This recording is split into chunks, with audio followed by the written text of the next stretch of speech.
आज सकाळपासून लागला होता मुसळधार पाऊस, त्यामुळे आम्हाला लागली होती भूक. मग का आम्ही तांदूळ मांडले, मग का टमाटर, मिरची, कांदा कट करून ठेवून दिला. मग तिखट घेतलं, मीठ घेतलं, काही मसाले वगैरे त्यामध्ये ॲड केले. त्यामध्ये धनिया पावडर पण ॲड केलं.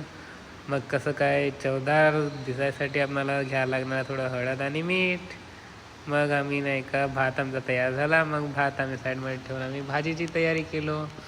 भाजीमध्ये पहिलं टाकू आपण तेल, त्यामध्ये ॲड करू धनिया, जिरं, टमाटर, मिरची आणि कांदे टाकून त्यामध्ये थोडं चांगलं पकू द्यायचं. मग पकल्यानंतर त्यामध्ये थोडं टाकायचं मसाले वगैरे ॲड केल्यानंतर त्यामध्ये टाकू आपण कोथिंबीर वगैरे टाकलं.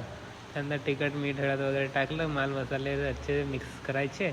मिक्स केल्यानंतर आपण चांगलं चवदार काहीतरी खायला भेटणार आपल्याला या गोष्टीनं. मी पण थोडा हात मदत केलो, थोडं पाणी ॲड केलं त्यामध्ये, अजून थोडं टाकमधलं. माझ्या मित्राला लागून होती भूक, तर चला म्हणलं लवकर करू म्हणलं. मग डाळ घेतली, डाळ ॲड केली त्यामध्ये. आपलं तिखट बनवण्यासाठी थोडी डाळ ॲड केली. डाळ टाकल्यानंतर थोडं फ्राय होण्यासाठी ठेवलं.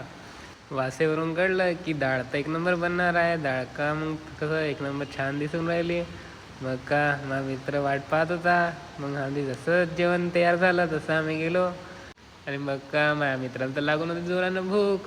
भाऊ म्हणे पहिलं म्हणे आपण जेवण करू म्हणे, नंतरचं भाऊ म्हणे. मग आम्ही काय घेतलो, टाटा घेतलो, वरण भात घेतलो आणि खाणं चालू केलो.